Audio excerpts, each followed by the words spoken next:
Hello friends, आप सभी का स्वागत है आर के लर्निंग क्लासेस में। आज हम 10th क्लास के पॉलिटिकल साइंस का फर्स्ट चैप्टर करेंगे, सत्ता की साझेदारी।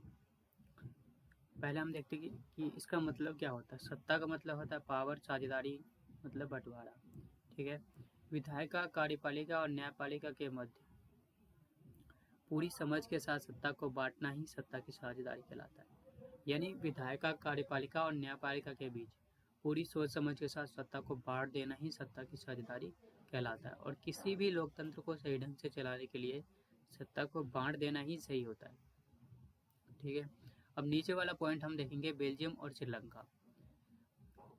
बेल्जियम, ये देख सकते हैं, ये बेल्जियम का मैप है और यहाँ बेल्जियम और श्रीलंका दोनों की बात की गई है। हम नीचे पढ़ेंगे, श्रीलंका के बारे में भी पढ़ेंगे। बेल्जियम यूरोप का एक छोटा सा देश है। बेल्जियम क्या है, यूरोप का एक छोटा सा देश है। यूरोपीय महाद्वीप में स्थित है ये। क्षेत्रफल में हरियाणा राज्य से भी छोटा है। क्षेत्रफल के हिसाब से देखें तो ये हरियाणा राज्य से भी छोटा है। बेल्जियम की सीमाएं फ्रांस, नीदरलैंड, जर्मनी और लक्समबर्ग से लगती है। ये बेल्जियम के पड़ोसी देश है जिससे उसकी सीमाएं लगती है। बेल्जियम की आबादी 1 करोड़ से थोड़ी सी अधिक है। बेल्जियम का जो पॉपुलेशन है 1 करोड़ से थोड़ी सी अधिक है। इस देश की सामाजिक बुनावट बहुत जटिल है। इस देश का जो सामाजिक बुनावट है जटिल है। वो कैसे जटिल है? यानी जटिल का मतलब होता है कि यहाँ पे बहुत तरह के लोग रहते हैं, भिन्न भिन्न भाषाओं को बोलने वाले लोग रहते हैं। जैसे कि अपने भारत का उदाहरण ले सकते हैं हम। भारत में बहुत से धर्मों को मानने वाले लोग रहते हैं, बहुत से भाषाओं बोलने वाले को लोग रहते हैं। वैसी स्थिति बेल्जियम की भी है।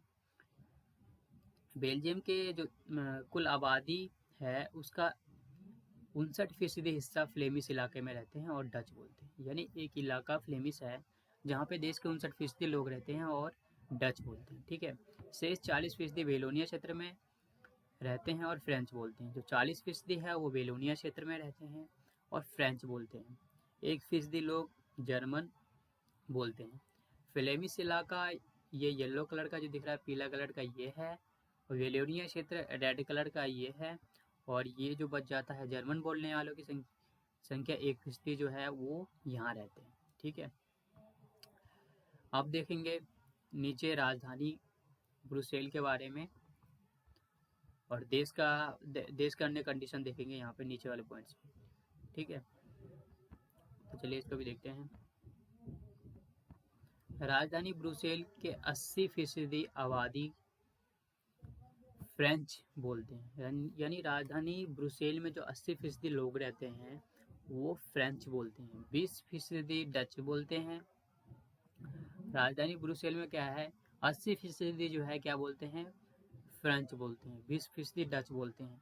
देश के अल्पसंख्यक फ्रेंच भाषी लोग समृद्ध और ताकतवर है। देश के जो अल्पसंख्यक फ्रेंच भाषी है जिनकी जनसंख्या 40% है वो क्या बोलते हैं, फ्रेंच बोलते हैं। और ये समृद्ध और ताकतवर है।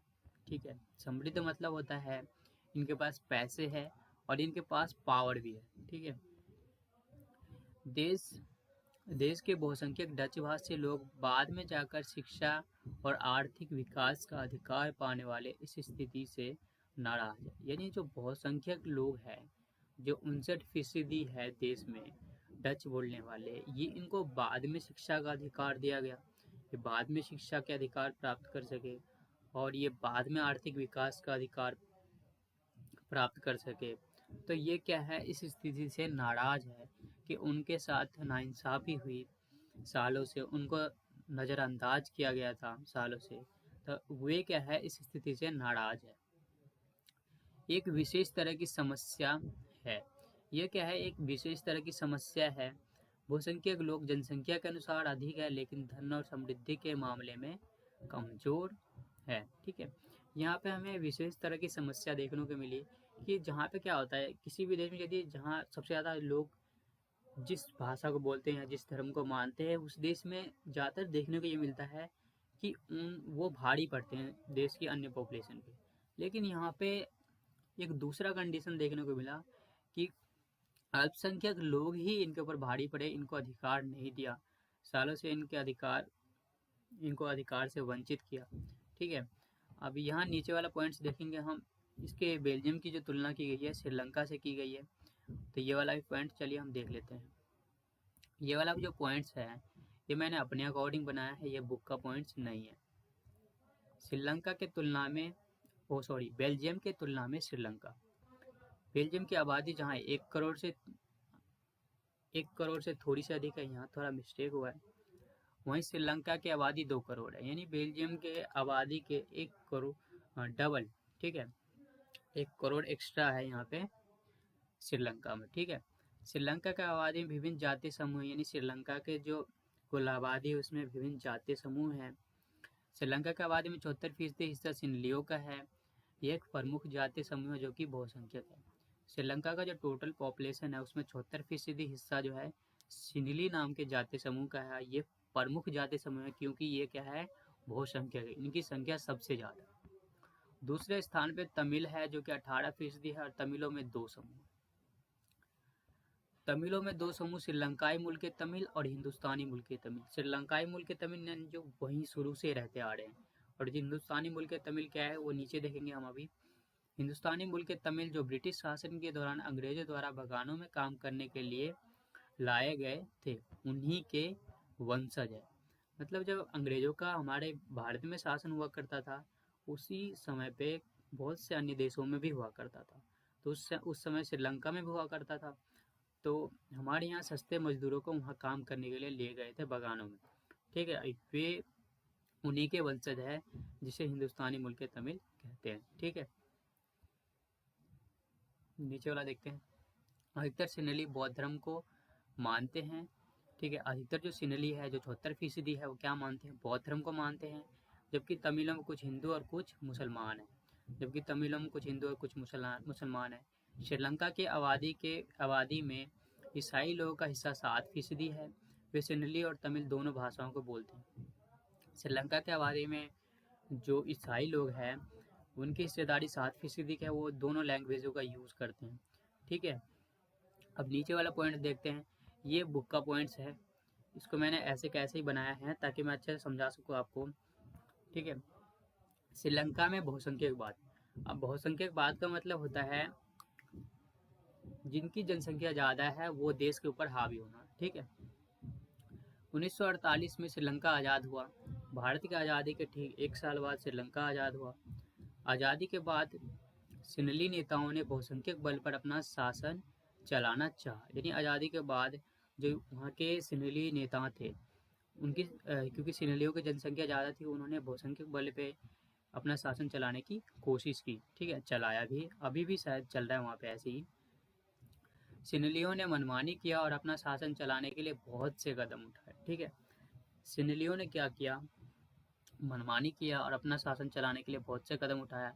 वो कदम क्या थे, लोगों को अनदेखा करके सिन्हली एकमात्र राजभाषा घोषित किया। 1956 में क्या किया गया कि एक कानून बनाया गया, जो मैंने पहले बताया कदम उठाया, तो कदम क्या उठाए, 1956 में कानून बनाया गया जिसमें तमिलों को जो क्या अनदेखा करके सिन्हली एकमात्र राजभाषा घोषित किया।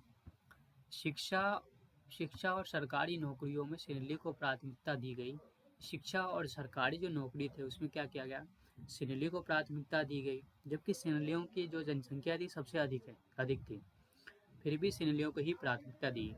नए संविधान के अनुसार बौद्ध धर्म को संरक्षण देगी, जबकि बौद्ध धर्म को मानने वाले की जनसंख्या सबसे अधिक थी। तो नए संविधान में ये भी लिखा गया कि जो सरकार बौद्ध धर्म को संरक्षण देगी। सरकारी फैसलों ने श्रीलंकाई तमिल के नाराजगी शासन को लेकर परायापन का एहसास दिलाया। जो सरकारी फैसले थे, जो सरकार ऐसे डिसीजन ले रहे थे, उससे श्रीलंका में रहने वाले जो श्रीलंकाई तमिल थे उनको ऐसा लगा कि सरकार उनके साथ नाइंसाफ़ी कर रही है, उनको वाली राजनीतिक पार्टियां उनकी भाषा और संस्कृति को मिस्टेक है, ठीक है, यहाँ लगा होना चाहिए। श्रीलंकाई तमिलों को लगा कि सिन्हली को प्राथमिकता देने राजनीतिक पार्टियां उनकी भाषा और संस्कृति को अनदेखा कर रही है। यानी ये तमिलों की बात हुई कि तमिलों को ऐसा लगा कि राजनीतिक पार्टियां उनको अनदेखा कर रही है, उनकी संस्कृति की तरफ ध्यान नहीं दे रही है, जबकि सिन्हलियों के पक्ष में बहुत से कानून बना रही है, ठीक है। श्रीलंकाई तमिल को एहसास हुआ कि सरकारी नीतियाँ उन्हें समान राजनीतिक अधिकार से वंचित कर रही है। यानी सरकार की जो नीतियाँ हैं, जो सरकार नई नीतियाँ बना रही है, उससे सरकार उनको वंचित कर रही है, उनको राजनीतिक अधिकार नहीं दे रही है, ठीक है। श्रीलंकाई तमिल ने अपनी राजनीतिक पार्टियां बनाई और अपने अधिकार को लेकर संघर्ष किया। और फिर क्या करा, जब श्रीलंकाई तमिल को कोई रास्ता नहीं दिखा तो फिर उन्होंने अपनी राजनीतिक पार्टियां बनाई और अपने अधिकार को लेकर के लड़ाई किया, यानी संघर्ष किया। ठीक है, अब नीचे हम देखेंगे क्या क्या किया उन्होंने।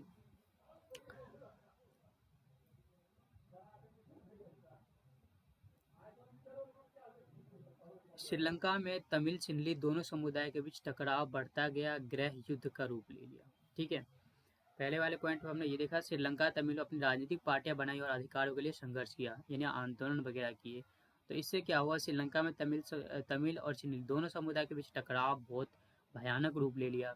और वो रूप क्या हुआ, गृह युद्ध का रूप लिया। गृह युद्ध का मतलब होता है घर के अंदर लड़ाई होना, यानी देश के अंदर लड़ाई होना, मारकाट मचना। ठीक है, इस तरह का रूप। इसमें क्या हुए, हजारों लोग मारे गए और कई परिवार अन्य पड़ोसी देश के शरणार्थी बनने पर मजबूर हो गए। मतलब ये कुल मिला के ये हुआ कि श्रीलंका में तमिलों को अधिकार नहीं दिया गया, तो तमिलों को गुस्सा आया। फिर उन्होंने राजनीतिक पार्टियां बनाई, संघर्ष किया, आंदोलन किया। फिर ये आंदोलन गृह युद्ध का रूप ले लिया, जिसमें बहुत से परिवार मारे गए, हजारों हजारों लोग मारे गए, अन्य परिवार पड़ोसी देश के शरणार्थी बनने को मजबूर हो गए। ठीक है, ऐसा हालत हुआ श्रीलंका में। ठीक है, ये जो मैंने अभी कराया है ये फर्स्ट पार्ट है। आगे का जो बच गया है 2-3 टॉपिक, उसको मैं नेक्स्ट पार्ट में क्लियर कर दूंगा। यदि आपको ये वीडियो अच्छी लगी हो और आपको समझ में आया है तो आप लाइक कीजिए, कमेंट कीजिए and subscribe. Thank you for watching.